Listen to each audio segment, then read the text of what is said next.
Ya, jadi kita ngelihat project itu lebih ke gini Mas, benefit of our profit. Betul, setuju. Ya. Setuju. Oke, ini project ini. Wah, ekonom sekali nih bahasanya.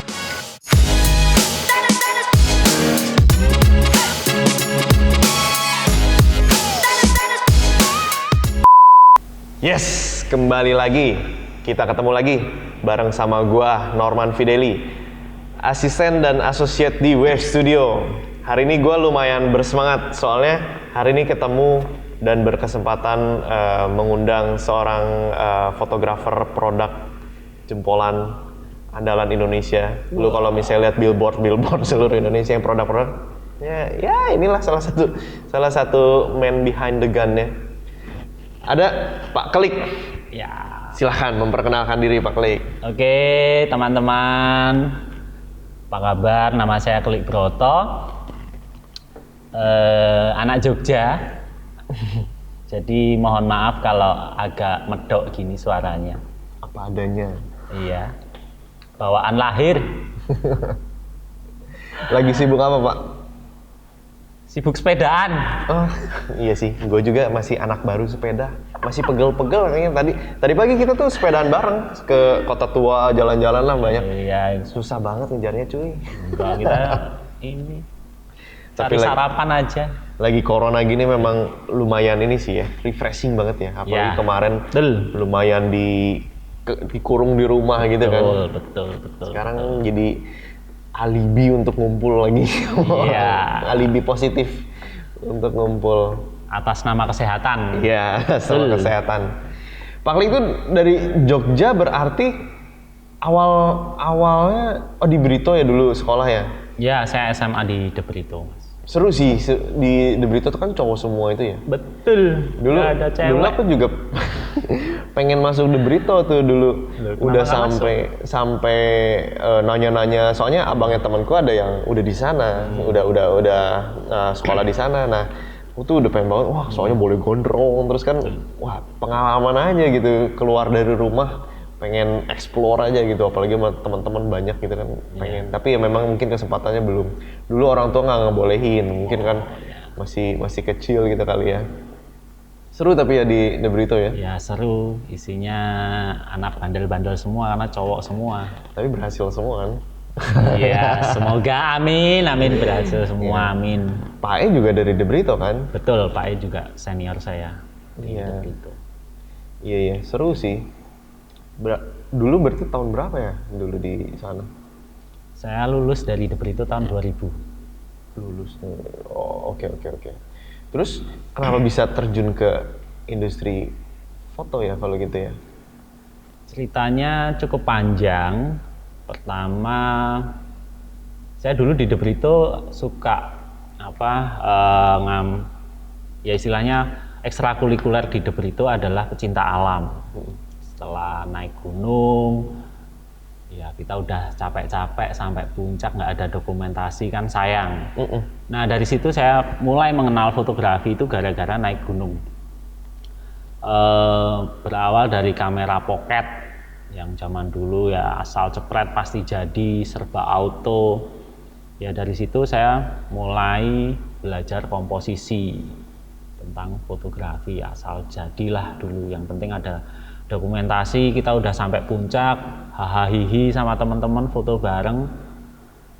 Lama-kelamaan mulai kenal dengan teman-teman yang ekstrakurikulernya fotografi. Nah dari situ baru mulai belajar serius SLR waktu itu. Jadi gimana motret yang benar karena serba manual, belajar light metteringnya yang benar bagaimana, terus efek diafragma itu seperti apa ya belajar dari teman-teman aja, otodidak. Bener-bener ini ya, bener-bener ya zaman itu sih bener-bener logikanya tuh harus nguliknya jauh lebih keras ya daripada sekarang ya. Kalau sekarang kan udah digital semua. Iya. Yang penting ya jadi kasarnya teknisnya itu nggak kalau dulu bener-bener lumayan teknis ya jadinya. Iya. Kalau sekarang kayaknya tinggal klik doang juga kalau soal exposure gitu-gitu udah jadi ya. Iya. Jadi mungkin anak-anak sekarang logika tentang pergitu-gituannya nggak terlalu sedalam anak dulu ya. Iya, jadi apalagi kalau pas kita naik gunung ternyata baterai light meternya habis. Ya ilmu kira-kira aja, kemarin motret dengan kondisi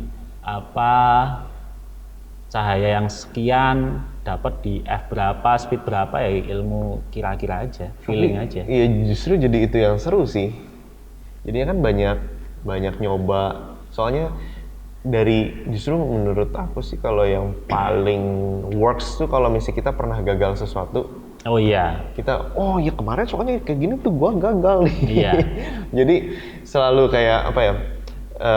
Ya kemarin ini gagal, jadinya ya gua bikin yang nggak mau ngulang lagi lah gitu, nggak mau ngulang kesalahan yang sama. Betul. Oh, jadi berangkatnya malah jadinya ke fotografi ya dari pencinta alam. Oh iya. Terus bisa akhirnya ke Jakarta gini? Pada dasarnya saya dulu pengen kuliah media rekam di ISI, tapi salah satu istilahnya bapak angkat saya yang membiayai saya sekolah di De Brito dan di LPK di Jogja itu menyarankan coba kamu kerja dulu di waktu senggang sebelum kamu kuliah lagi. Nah, dari situ saya kerja juga di perusahaan ISP di Jogja, dan yang punya kebetulan juga alumni De Brito semua. Jadi saya menimba ilmu di situ, dan di situ saya jadi banyak kenal alumni lama, senior lah, kakak senior. Dan kebetulan di tempat saya bekerja dulu ada situs portal Kota Jogja namanya Gudeg.net, dan di situ dan di situ ada rubrik fotografi juga. Kita bisa tanya jawab tentang fotografi, terus ada rubrik Mas dan Mbak zaman dulu. Jadi kita selalu ngundang fotografer dari Jakarta atau fotografer yang di Jogja untuk motretin istilahnya anak-anak atau remaja-remaja, mahasiswa sih kebanyakan, cowok cewek yang pengen terjun di dunia modeling. Jadi kita lakukan photoshoot lalu kita upload di situ.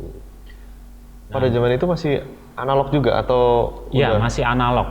Wah gila, berarti analog. Hatam banget nih pakai link analog. Tapi saya belum motret di situ, masih jadi asisten. Jadi kalau seumpamanya almarhum Kristupa motretin ya jadi asisten. Terus saya kenal Pak Mas Anton Ismail juga karena berkontributor di situ. Terus saya kenal beliau, bisa jadi asistennya, belajar motret. Lalu gongnya ketika Mas Valen dan Kristupa bikin fotografer.net. Nah itu saya mulai banyak kenal dengan fotografer ibu kota ya dari situ.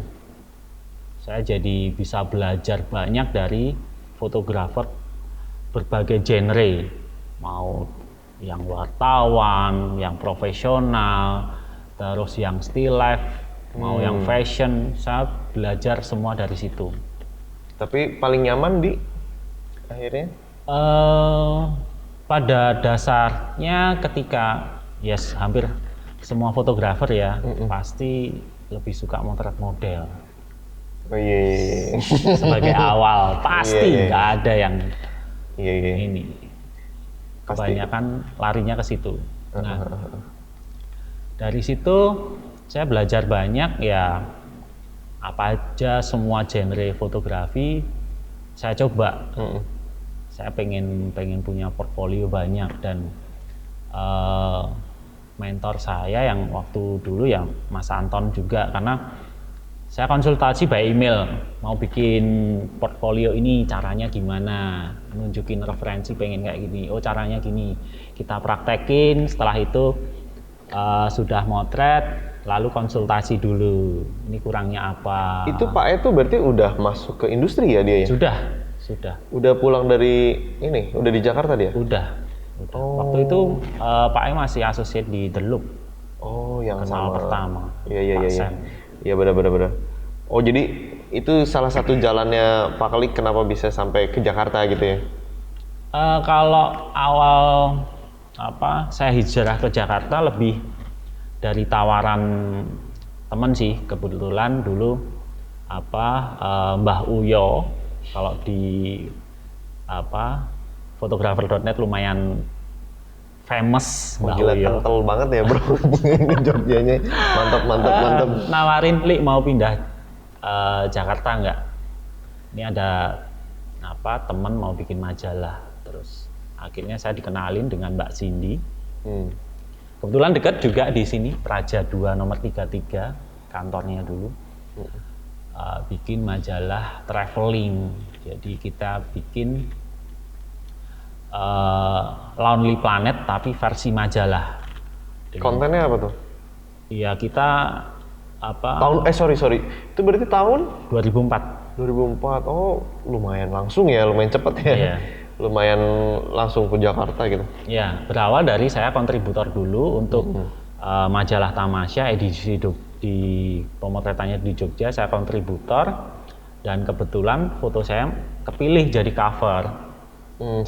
Itu di situ Pak Klik udah sebagai fotografer. Iya, saya udah mulai motret dan keluar dari Citra Web. Oke. Nah, dari situ karena foto saya kepilih jadi cover, terus ditawarin mau nggak pindah ke Jakarta.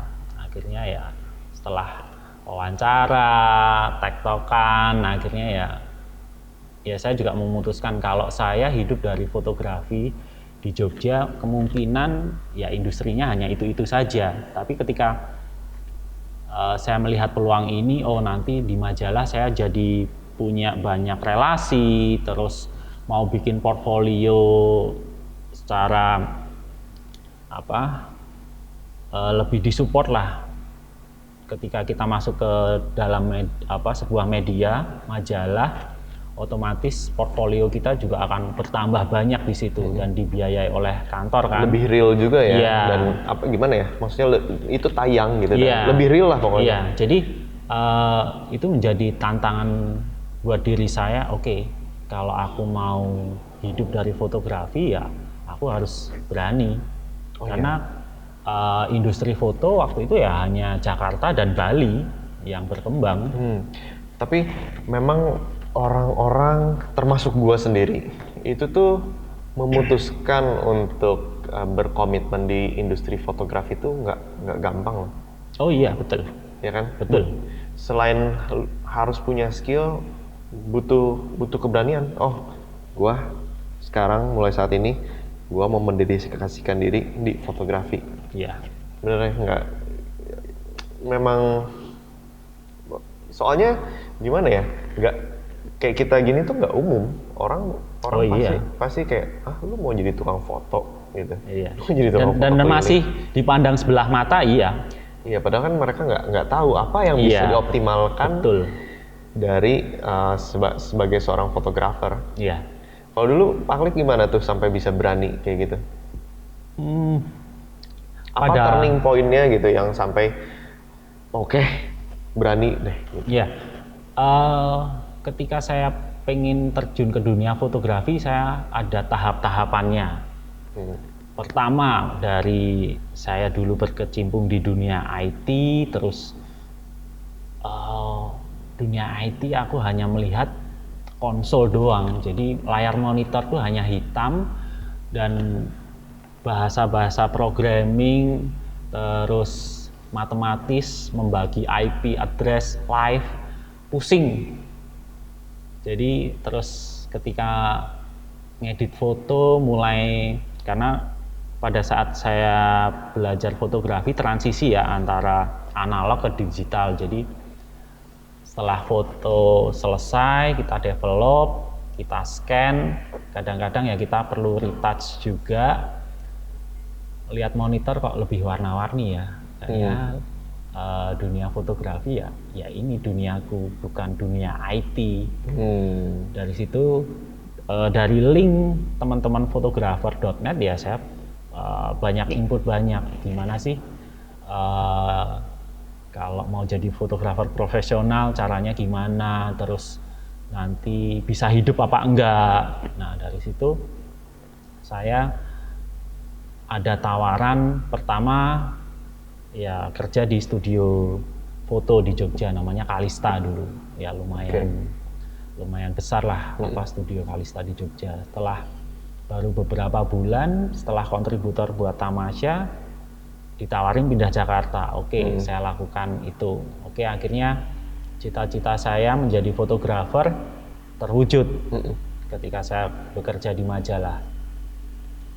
Beriring dengan berjalannya waktu, kalau saya hanya hidup dari media, ya gini-gini aja. Saya butuh tantangan lagi. Ketika istilahnya teman-teman yang pernah membantu saya di majalah mulai freelance, kok kayaknya menarik nih, lebih menantang, apalagi di challenge oleh beberapa teman, ayo freelance aja, biar kita lebih secara jam kerja kita lebih bebas, terus supaya kita lebih tertantang gimana sih industri komersial itu, supaya kita bisa mendapatkan income lebih. Nggak, kalau di media kan kita berdasarkan gaji, kalau kita freelance kan ya semakin kita banyak bekerja, income kita semakin banyak. Jadi ada challenge lagi ketika mau berkecimpung di dunia komersil. Lama-kelamaan setelah lihat teman bisa, kenapa saya enggak? Nah itu juga yang aku pikirin Pak. Jadi aku juga dulu pas lagi pertama mikirin industri fotografi ini menghasilkan atau enggak gitu. Nah kalau aku waktu itu mikirnya gini, ada industrinya sama ada kitanya gitu. Industrinya ada fotografer nggak yang berhasil gitu, yang taruh kata misalnya parameternya duit gitu ya. Ada nggak nih yang bisa ngasilin banyak duit dari foto? Ada. Gitu. Berarti bukan industrinya yang salah. Industrinya berjalan dengan baik gitu dan bagus gitu. Berarti kalau misalnya kita tidak make it, kita tidak berhasil, berarti salah kitanya. Betul. Itu salah satu yang kayak memicu aku kayak, oh ya berarti gua harus push lagi nih, push terus nih. Iya, betul. Sebenarnya kadang kalau kita melihat foto-foto komersial ya, clean, nggak ada shadow kayak gitu, banyak fotografer yang melihat, oke, aku juga bisa kalau cuma motret kayak gitu. Iya, semua orang bisa motret seperti itu. Tapi kenapa hanya orang itu saja yang dipilih oleh agensi untuk motret? Menurutku agak banyak juga sih faktornya kayak gitu, bisa ada. Kalau menurutku ya itu mungkin juga cara komunikasi. Iya, karena industri komersial itu tidak nggak melulu tentang teknis. Iya, betul. Tapi juga tentang service. Betul, setuju sekali. Kayak misalnya aku sebagai agensi gitu, nemu orang yang menyenangkan sama nemu orang yang nggak menyenangkan, ya udah pasti yang menyenangkan yang aku pilih. Iya. Salah satu tentu aja, tapi portfolio tetap penting. Iya, portfolio penting itu penting, cuman lebih dari itu, lebih jauh lagi ya kita juga harus perhatiin orangnya, kita nyaman nih sama dia. Kalau ngomong sama dia itu mental atau enggak kayak gitu-gitunya kan banyak banget ya faktornya, dan ada faktor luck juga, ada faktor komunitas, faktor wadahnya, faktor banyak banget sih sebenarnya. Relasi segala macam. Berarti Pak Kelik pertama terjun berarti nggak di komersil kan? Nggak, ya sebenarnya pertama kali benar-benar fotografi ya dari studio Kalista. Kebetulan ketika saya masuk, saya ditarik oleh Surya Hariwibawa, bantuin dia. Ya memang waktu di Kalista saya lebih handle yang prewedding, terus foto food, foto produk. Yang istilahnya kalau foto-fotonya buat iklan-iklan kecil di Jogja, udah mulai sih di situ. Tapi setelah itu keluar, ya saya masuk ke dunia majalah karena bagi saya pengen cari popularitas dulu nih. Setuju, sama sih kayaknya. Aku Ya, juga dulu gitu. karena waktu Sampai 2004 belum booming Facebook, Instagram belum ada. Kita masih analog banget, maksudnya printnya. ya lebih di area printing. Gimana supaya nama kita dikenal? Ya. Ya salah satunya nyemplung di media. Karena kan Setuju. selalu ditulis, oke ini fotonya fotografernya oleh siapa. siapa. Nah dari situ kan kayak oke ini portfolioku nih untuk apa dikenal orang banyak. Ini kualitas kerjaku nih, hasil fotoku kayak gini. Jadi orang-orang jadi tahu. Ya itu salah satu kenapa saya memutuskan oke ya saya terjun di media dulu, cari nama dulu lah sebelum terjun ke komersial. Pasti semua orang memang di media itu, tapi kayaknya sampai sekarang sih majalah juga lumayan masih works. Iya. Karena kita dapetin portofolio yang mungkin memang lah nggak terlalu ada keuntungan secara materi untuk fotografernya. Iya. Tapi itu bisa banget satu misalnya nambah percaya diri, Iya. nambah portofolio yang real, Betul. nambah relasi, Betul. nambah jam terbang, jadi tahu cara kerjanya seperti apa. Iya. Pelan-pelan lah itu dan exposure nama kayak gitu Iya. itu kan penting banget. Penting banget. Itu masuknya ke dalam ya kayak salah satu prosesnya lah ya dalam berproses menuju sebagai seorang fotografer yang udah independen banget. Iya. Ya itu salah satu jalan yang memang boleh untuk diambil ya sama Iya. orangnya. Ya jadi kita ngelihat project itu lebih ke gini mas, benefit of our profit. Betul, setuju. Ya. Setuju. Oke, ini project ini. Wah, ekonom sekali nih bahasanya. Kebetulan gue ekonomi, jadi benefit sama profit paham betul. Iya kan? Oke, project ini secara benefit bagus apa enggak? Oke, dengan project ini aku jadi punya portfolio bagus banget nih. Tapi nggak ada profitnya, sikat. Oh, ini nggak ada profitnya, tapi saya jadi punya link baru, kenalan baru, punya portfolio baru, sikat. Oh, ini secara benefit nggak ada, tapi profitnya gede. Ya, Setuju. mau nggak mau kita tetap harus punya penghasilan, sikat. Tapi kalau project nggak ada profit, nggak ada benefit, ngapain kita ambil? Itu aja. Kalau kita melihat sebuah project foto yang masuk ke kita ya selalu melihat dari dua sisi itu, benefit or profit. Nah, dengerin teman-teman, penting banget tuh masalah profit sama benefit. Ya. Mungkin kita tuh selalu ada di kepala tentang benefit dan profit, tapi nggak pernah terdeskripsikan dalam sebuah kalimat gitu. Jadi itu penting banget untuk kita ingat-ingat. Ya. Terus berarti jalan belum komersil masihan. Belum. Jadi di majalah traveling itu ya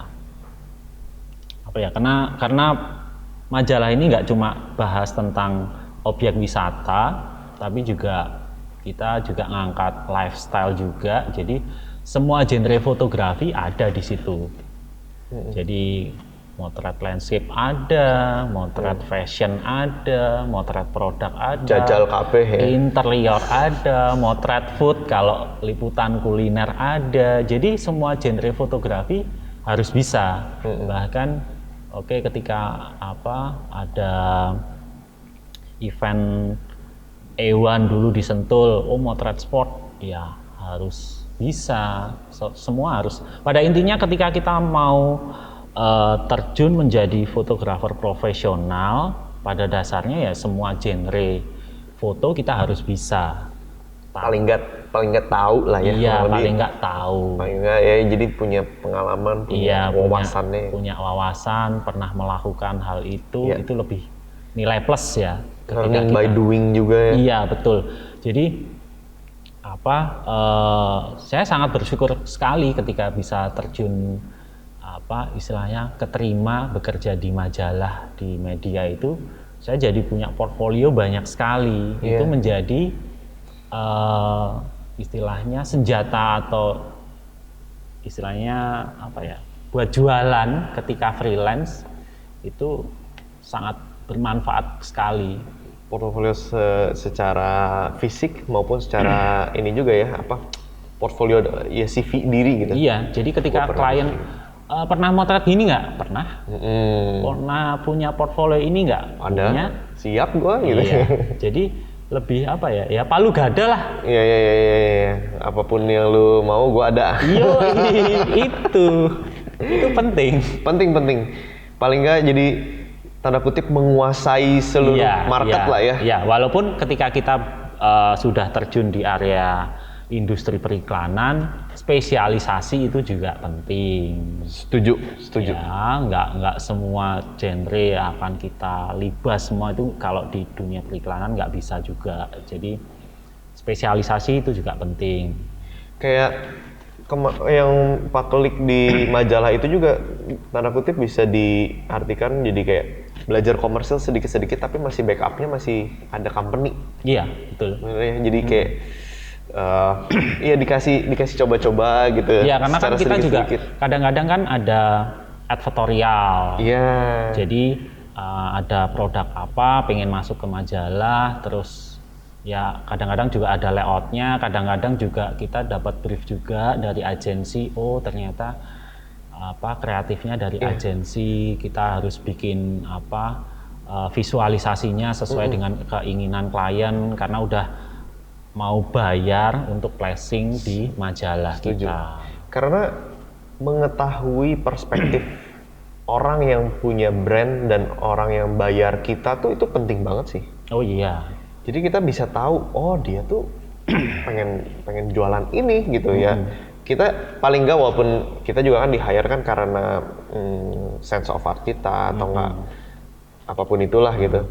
Tapi tetap aja kita juga nggak boleh ngelupain tujuan si kliennya untuk bayar kita tuh untuk memenuhi tujuan dia, bukan tujuan kita. Betul. Dan harus tepat dengan pangsa pasarnya. Iya.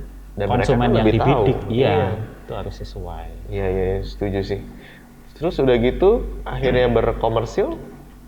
Ya semenjak freelance. Oh, semenjak freelance. Ketika saya memutuskan keluar dari media, terus ya pada awalnya saya juga berkontributor dulu untuk majalah-majalah. Oh masih?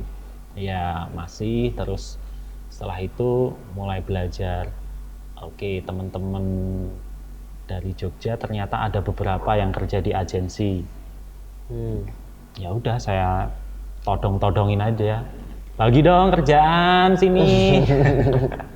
Asas kedaerahan saya keluarin di situ. Nggak masuk ke PH mana dulu gitu ya? Enggak.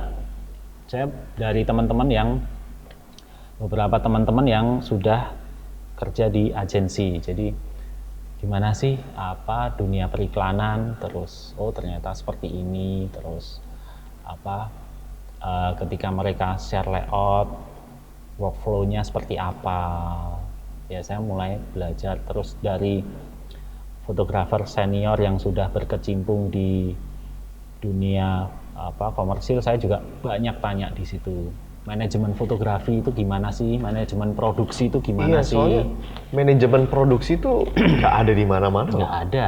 Itu nggak ilmu yang di sekolah fotografi pun nggak akan ada. Let's say ada pun belum tentu cocok untuk dilakukan di sini. Betul. Lebih spesifik lagi belum tentu cocok dilakukan di kantor Wave misalnya. Iya. Yang dicocok untuk Andi belum tentu cocok untuk Anda. Iya, betul. Iya. Terus berarti Pak Klik berinisiatif terus ya, nanya terus ke semuanya. Iya. Ya harus belajar dari sana sini. Ini juga ya, tekun juga ya. Iya, karena saya belajar fotografi otodidak. Jadi ya selalu nanya. Semoga yang ditanyain nggak istilahnya nggak merasa risih lah, terganggu. Intinya itu aja. Yang ada pengalaman seru nggak waktu awal mulai itu? Soalnya kan setiap orang pasti punya cerita masing-masing ya, pasti punya kayak, wah kayaknya ini berkesan nih cerita ini gitu. Atau nggak misalnya yang lucu-lucu deh gitu tentang perjalanan Pak Klik waktu dulu menembus sampai industri komersil. Ya dulu ketika mulai awal-awal freelance ya, jadi ini nanti buat bayar kos gimana ini kalau nggak ada job masuk, terus buat makan gimana, buat cicilan kamera gimana. Karena waktu saya freelance pertama, saya di-challenge oleh temen, nih aku pinjemin modal buat beli kamera, tapi dalam 6 bulan harus lunas. Kalau enggak, bunganya gede. Waduh. Itu menjadi pacuan saya. Jangan sampai aku kena penalti ini. Jadi ya hidup ibarat seperti apa ya? Kayak tikus lah, kalau digencet dia pasti gigit. Iya benar sih. Ya kan? Ketika saya dikasih pressure seperti itu, ya gimana cara bertahan hidup? Apapun ya harus kita lakukan, tapi yang penting halal biar barokah. Terus waktu awal-awal komersil itu tuh masih semua aja dikerjain atau udah langsung? Iya, Kan sekarang kan Pak Klik kan udah terkenal banget sama fotografer produk. Iya. Nah itu kenapa bisa sampai terspesialisasikan sebagai produk tuh? Apakah Pak Klik ngerasa, oh gue paling nyaman di sini, atau enggak Pak Klik paling ngerasa, kayaknya gue jago deh di produk? Itu berapa lama tuh sampai? Soalnya kadang-kadang orang untuk menemukan jati dirinya itu nggak semudah itu juga, nggak punya eksplorasi masing-masing, durasi masing-masing. Sebenarnya dalam hati kecil saya itu saya masih terbawa budaya Jawa yang serba nggak enak. Sunda juga sama sih. Ewuh pekewuh kalau orang Jawa bilang.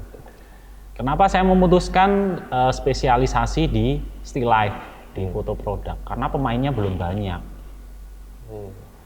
Ketika saya bermain, motret talent, wah nanti ketemu Ivan, bentrok, jadi berantem. Iya benar. Ya kan? Ya udah, genre apa yang belum banyak pemainnya?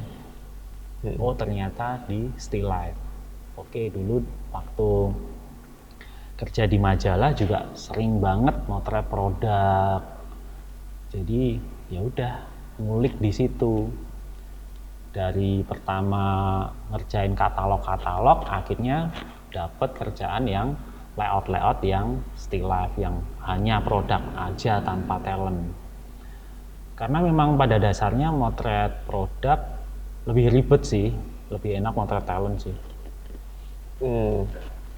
Menurutku lebih tepatnya, punya kesulitannya masing-masing lah. Betul. Kalau fotografer yang tidak bisa komunikasi atau ngedirect orang, ya motret model pasti juga jelek. Iya, pasti ya gimana ya, memiliki kesulitannya gitu. Iya, kalau fotografer still life nggak sabar, nggak mau ngulik lighting, ya hasilnya juga kurang. Iya, kalau produk harus sabar.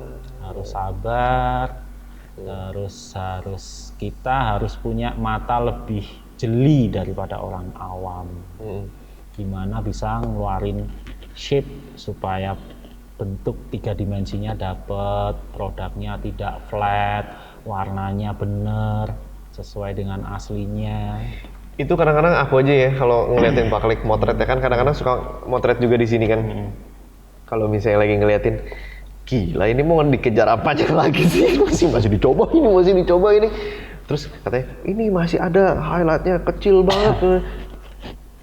Gua aja fotografer, gua kagak. Emang kayak gitu ya? Iya, karena sebisa mungkin ketika kita motret produk itu ya 80-90% udah dari foto itu sih. Kalau produk jadi. Iya sih.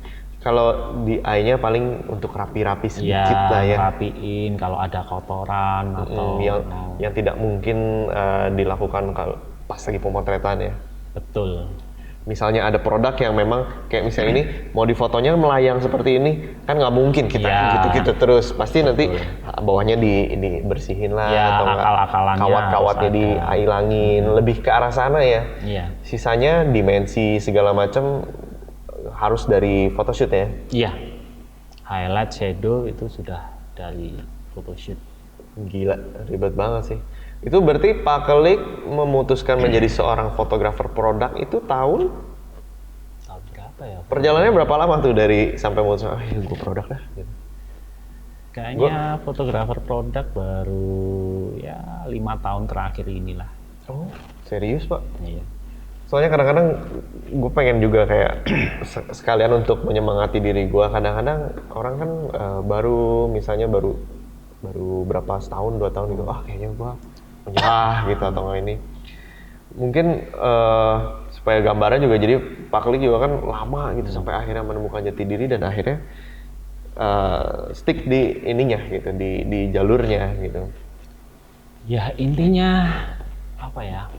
Ketika kita menjadi fotografer supaya tetap bisa survive ya harus ini konsisten ya, dari portfolio, terus apa cara kita berjualan, terus apa keteguhan kita, jangan menyerah, Sabar ya, harus sabar banget. terus harus introspeksi diri ketika cara ini nggak berhasil, kita harus cari cara lain supaya bisa berhasil gimana. Dan komitmen juga berperan penting ya. Ya, komitmen dan relasi itu juga sangat penting sekarang. Nggak bisa dipungkiri lah ya. Iya. Walaupun apa ya, dulu gembar-gembor nggak boleh ada KKN, nepotisme atau apa itulah ya, itu tetap sekarang kalau nggak ada kenalan, nggak ada relasi, walaupun mungkin nggak secara gamblang KKN lah ya, tapi koneksi tuh memang paling nggak walaupun nanti kan misalnya kita di pitching juga normal jalannya, betul, normal gitu, kita nggak bayar apa, tapi kalau misalnya kita tuh dikenal sama mereka, pasti akan larinya ke kita duluan. Ya supaya kita diundang pitching kan harus kenal dulu. Harus kenal dulu. Nggak mungkin ada undangan pitching tapi kita nggak dikenal. Agak sedikit kayaknya agensi juga jarang sih scrolling Instagram. Fotografer siapa aja. Kayaknya nggak se-random itu juga dia juga kan harus mengenal kita secara cara kerja kita. Iya. Paling nggak pernah kerja bareng dengan kita. Iya. Atau kemarin pernah nongkrong bareng, dikenalin temennya temen. Ya dari situ, relasi itu sangat penting sekali. Ketika, ya singkat cerita sampailah di hari ini ya, berarti mengerjakan produk. Terus di tahun 2020 ini, ada yang namanya virus corona. COVID tenan. Itu gimana Pak? Ya, ketika saya juga sebenarnya shock juga sih ketika semua produksian, semua pitchingan, semua kerjaan tiba-tiba dipospon, di cancel, terus ini nggak ada gaji, anak freelance, terus cicilan macam-macam tetap jalan, ya berputar, harus mutar otak juga. Akhirnya dagang masker. Jadi promosi. Lumayan ya. Numpang promosi. Ya pada dasarnya dulu sebelum istri kerja lagi, saya sempat bikin usaha kecil-kecilan, bikin kemeja anak. Nah ketika corona, penjahit japri lagi, bagi kerjaan dong.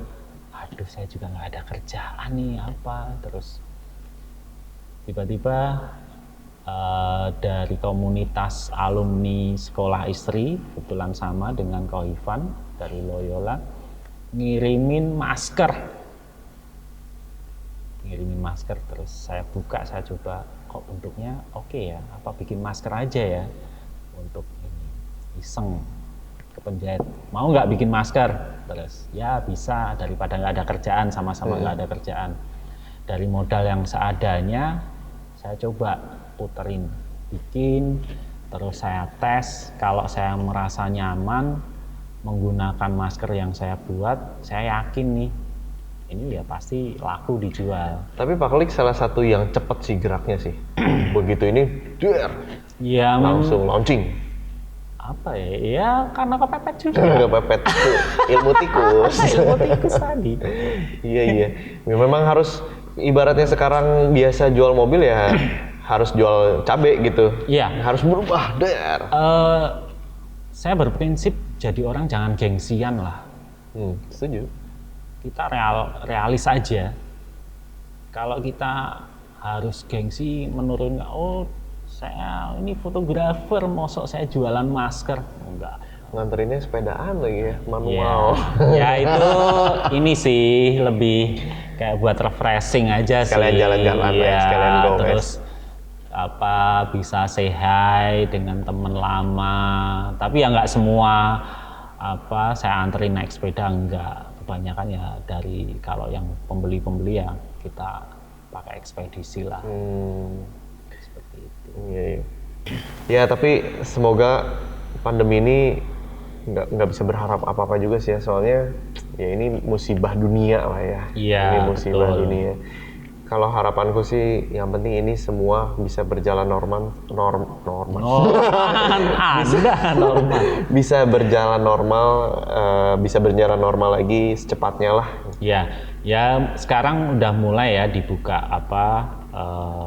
kerjaan-kerjaan, produksian udah diperbolehkan dengan protokoler COVID, ya kita lakukan aja. Iya, ini dengan best wishes lah ya, harapan terbaik lah untuk corona ini. Ya sekarang ada ini Pak, aku ada pertanyaan cepat. Oke, apa itu? Pak Kelik harus jawab dengan cepat. Misalnya meja atau jangan meja atau kursi lagi, itu kemarin. Misalnya buku atau pensil gitu. Oke. Langsung pilih. Oke ya. Berhubung banyak. Siap. Jadi aku catat nih semua. Bentar ya. Ada di mana ya? Nah, ini dia. Langsung jawab ya, Pak. Ya, siap. Canon atau Nikon? Sama aja. Nggak bisa. Oh, nggak bisa. Ya. Pilih. Oke, Canon. Canon. Karena pengguna Canon juga ya? Nggak juga sih, rentalannya lebih gampang. Oke. Nyari lensa. Sally atau road bag? Sally. Kenapa? Kalau capek tinggal lipet. Oh gitu, tapi kan road bag juga menarik, Pak. Iya sih. Sepedaan atau kerja? Sepedaan. Yakin, Pak? Yakin. Oke, denger ya. Minta izin apa minta maaf? Minta izin. Oke. Terus masker apa motret? Motret. Jogja atau Jakarta? Jogja. Third Eye atau Wave Studio? Sama aja. Bahaya ya. Itu bahaya. Anjir, jebakan ini ya. Babi atau soto? Soto. Oke. Ini nih. Invoice kecil cash atau invoice-nya gede tapi lama? Invoice gede. Masih aman berarti ya. Berarti tabungannya aman banget nih Pak Kelik. Enggak juga sih. Analog atau digital? Digital. Tapi bukannya analog itu menarik juga ya? Iya, tapi buang-buang duit banyak. Oke. Terus sepeda atau motor? Sepeda. Oke. Nggak punya duit buat produksi atau nggak punya duit buat sepedaan? Nggak punya duit. Itu dua-duanya krusial. Nggak punya duit buat sepedaan aja lah. Yang penting dapur ngepul aja dulu lah. Yoi. Ini nih, moto wakol atau moto dengan bayaran tinggi? Wakol bener nggak sih? Iya, wakol. Nyebutnya wakol. Lebih sama aja sih, motret dengan fee lebih tinggi lah. Katanya fotografer senior tuh foto yang baik adalah foto yang fee-nya mahal. Oh gitu ya. Income-nya gede. Itu baru foto yang bagus. Oke. Sip. Udah sih, habis. Gila. Ternyata banyak banget yang bisa kita korek dari Pak Klik kelihatannya kayak diam-diam aja, tapi gila isinya banyak banget. Gua sendiri pun dari tadi banyak banget dapetin ilmu-ilmu baru. Yang tadi gua perhatiin ya, Pak Klik tuh orangnya selalu ulet, selalu tekun. Dia tuh selalu sabar, nunggu kesempatannya, semua kesempatan dicoba dulu. Terus dia nggak pernah nggak pernah untuk malu bertanya, nggak menjadi seorang yang sombong. Dia selalu coba tanya ini, kalau memang nggak tahu ya tanya aja. Apa katanya tadi? Kalau fotografer sombong mati gosong mas. mati gosong. Nggak boleh tuh, sombong nggak boleh. Iya gila, banyak banget. Iya, hidayah nanti. Dapat sombong mati gosong. Jangan cepat menyerah untuk kita semua, untuk kalian juga. Iya. Terus coba, semua pasti udah ada jalannya. Tinggal tunggu aja kapan gongnya dibunyikan. Oke, sekian. Dah. Terima kasih.